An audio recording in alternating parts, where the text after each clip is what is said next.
Mastering payment methods, credit and debit cards.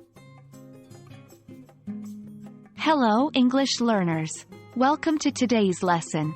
Today, we're going to explore a crucial topic in everyday life: credit and debit cards. These are common forms of payment, particularly in many English-speaking countries.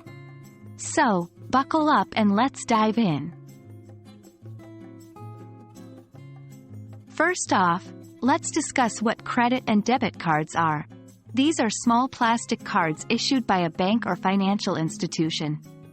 They allow you to purchase goods and services without using cash. But they work in different ways.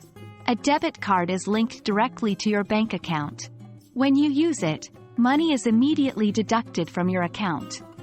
It's like digital cash. On the other hand, a credit card is like a short-term loan. When you use it, the bank pays for your purchase.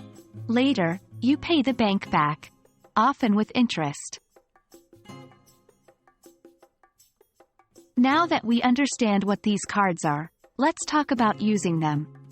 Both cards are typically used by swiping or inserting them into a card reader, or by entering the card details online.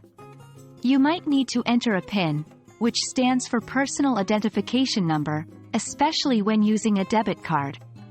With a credit card, you will receive a statement each month showing your transactions and the total amount you owe. You must pay at least a portion of this amount, known as the minimum payment, by a certain date. Understanding the language around credit and debit cards is important. Here are a few common terms. Balance: the amount of money you owe, credit card, or have, debit card. Credit limit: the maximum amount you can borrow on your credit card. Interest: the extra money you pay back to the bank for using their money. Transaction: any activity where money is moved, such as a purchase or a payment. Withdraw: taking cash out of your account, often at an ATM, automatic teller machine. And that's it for our lesson on credit and debit cards.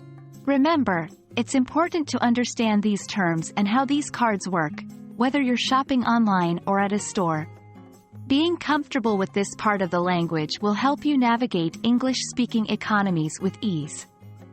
Thank you for joining us in this lesson. Keep practicing, and we'll see you in the next video.